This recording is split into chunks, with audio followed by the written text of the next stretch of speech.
Ola Paula here and welcome back to my channel. So for those who don't know me yet, hi, I'm Paula. I'm a full-time programmer, a small-time entrepreneur, and a part-time vlogger.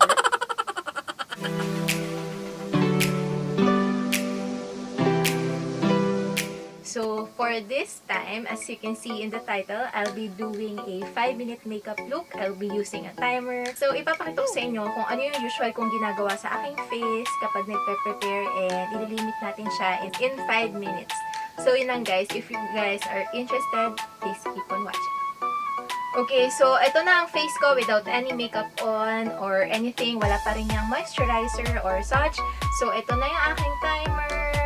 Ita-timer ko siya. So, magsa-start tayo from moisturizer to end.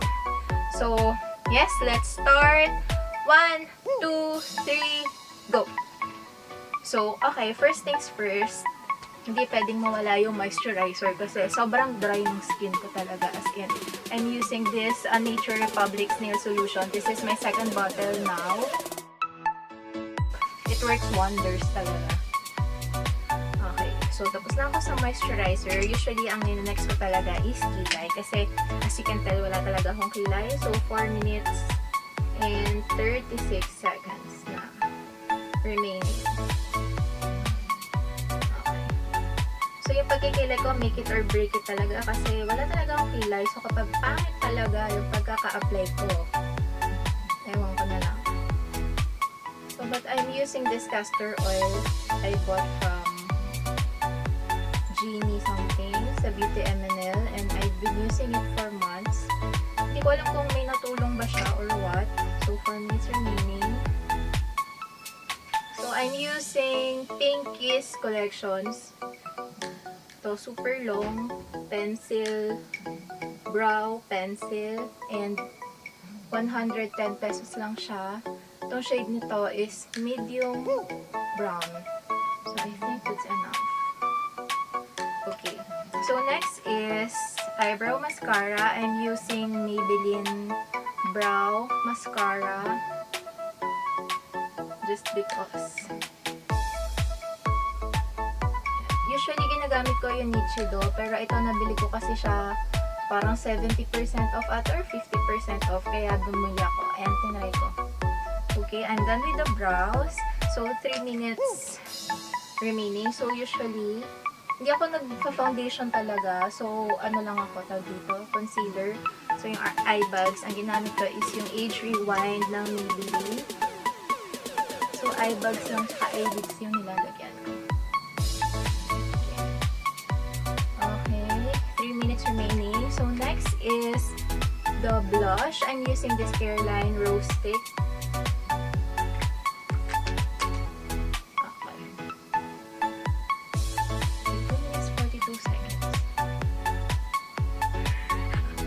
Akala ko pa siya, pero tingnan natin. So, next is highlighter, of course. My favorite Careline stick. Strobe stick. So, yung blush ko and yung highlighter ko, same line sila. And, ang tagal niya talaga maubos. Grabe, sobrang tagal ko na siyang ginagamit hanggang ngayon. Meron pa din. So, naiyan ko lang yung aking highest points of my face and the nose. So, next is, okay, 2 minutes remaining, mascara. So, I bought this saan ba? Taiwan ata. So, for our mascara, I'm gonna be using the Total Temptation Waterproof Mascara. Okay. Ay, my gosh, nauna yung mascara bago eyeliner. Okay, amo na. Okay lang yan. So, 1 minute, 39 seconds remaining. Okay. So, next is yung tint. So, I'm using, Fresh Coral Eco Secret. Bigay ito ni Kim, yung friend ko nung nag-Korea sila. So, thanks, Kim. Tapos na ko. I have so many time to spare. Kaya ko pang mag-eyeliner. Sabi sa inyo, mabilis lang talaga. So, yung, hubadera. So, yung mga hindi nag-makeup kasi sinasabi, too much time or too much anything. Girl, kaya talaga siya. So, 56 seconds, kaya ko pang mag-eyeliner. So, usually, dito lang ako sa dulo nag-eyeliner. Since, eto, pen na siya, madali lang siyang mag-mark ng wing dyan. Usually, didikit mo lang. May wing liner ka na. Ayun lang siya. So, I'm using Maybelline New York. And, that's it. Voila! In under 5 minutes, meron pa akong 30 seconds remaining on my clock. And this is the final look. Okay, hintayin natin. So, pwede ka pang mag-spray ng mist dyan or ng setting spray to set everything para mag-last longer, ganyan. So, I think that's about it. Ito yung everyday makeup look ko talaga. If I want to be more extra, naglalagay akong foundation. So, 3, 2, 1. Under 5 minutes, you can always do this look. And with minimal materials talaga. So, ipapakita ko sa inyo kung ano na lang yung mga nagamit ko. And, you see, this one lang. And, yung aking moisturizer. Because I have very, very dry skin. So, I think yung mga items na nagamit ko dito is lagi kong ginagamit talaga. Lalo na tong highlighter. Because I super love highlighters. Look. Sobrang ganda niya talaga kapag may highlighter ka. And yung Careline na blush, pwede siyang blush on. And pwede siyang konting tint for the lips. And itong mascara, I super like. It smells like chocolates. And nahuhold niya talaga yung lashes ko upwards. Itong brow gel ng Maybelline. Hindi ko naman to bibilin kung hindi sale kasi medyo maharlika yung brow mascara na Maybelline. Pero it's fine, I guess. Kasi usually ang ginagamit ko yung Nichido na tig 89 pesos ata na clear lang. So yun yung lagi kong ginagamit.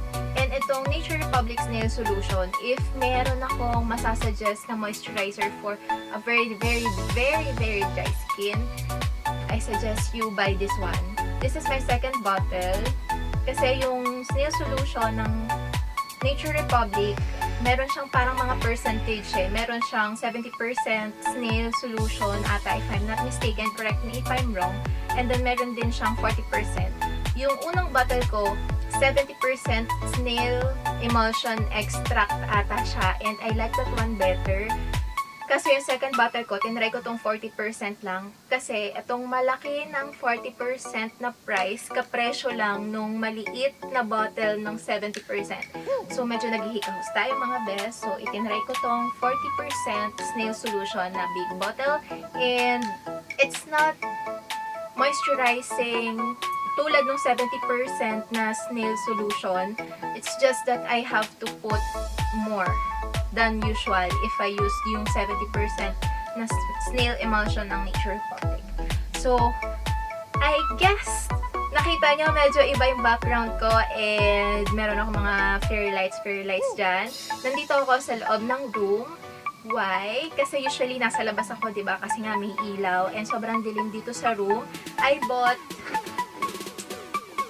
LED ring light sa tawag dito, Lazada. So, ito siya. And, meron siyang 2 na modes. Meron yung white. So, ipapakita ko sa inyo yung difference, ha? So, ito yung white. And then, ito yung warm. And, ito yung parang combination. So, ipapakita ko sa inyo yung loob ng room ko kapag walang lights. Okay? Okay. Yan yung itsura niya pag walang lights. Kapag meron, ayan siya. So, diba? Ang saya-saya ko kasi pwede na ako mag-film dito sa loob ng room. And, feeling ko mas okay yung audio dito kasi nga medyo maliit yung room ko, closed siya, so lalakas yung audio ko. So yun lang guys, I hope nag-enjoy kayo dito sa aking 5-minute everyday makeup look / challenge. So ako, medyo hindi ako nagmadali ako, yes, pero kung medyo hahabaan nyo yung oras nyo, you can always do better.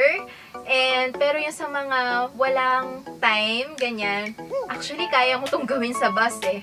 Or yung sa mga laging nagmamadali sa umaga, ayaw malate.